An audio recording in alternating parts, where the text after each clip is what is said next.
Hello kids! Today, we're going to learn common English-Tagalog phrases that you can use when eating out or dining in at your favorite restaurant. Are you ready? Alright, let's begin!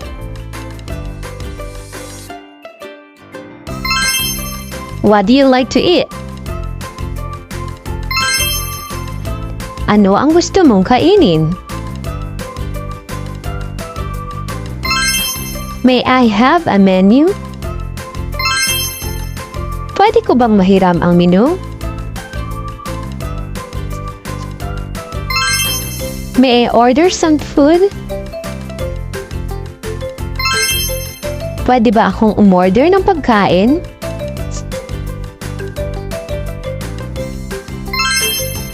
I would like to order. Gusto kong umorder ng. I'm hungry. Gutom na ako.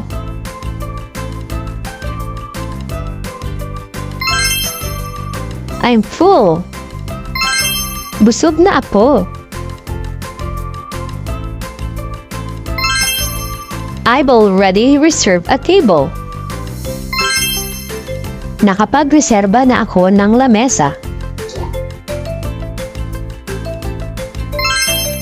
May I have a glass of water? Pwede ba ako makahingi ng isang basong tubig?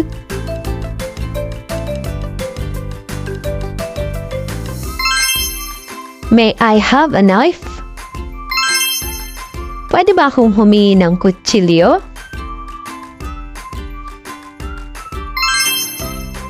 A little spicy, please. Pakiusap, konting anghang lang. Enjoy your meal. I-enjoy mo ang pagkain. It is very delicious. Sobrang sarap.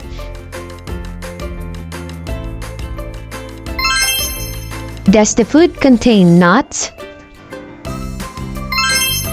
May mani ba sa pagkain? May I have the bill? Maaari ko bang makuha ang bayarin? May I have a receipt? Pwede ba akong humingi ng resibo? Keep the change. Sa'yo na ang sukli. I will pay the bill. Ako ang magbabayad ng bill. Can I pay with credit card? Pwede ba akong magbayad gamit ang credit card? And that's the end of our video. Thanks for watching. Bye-bye!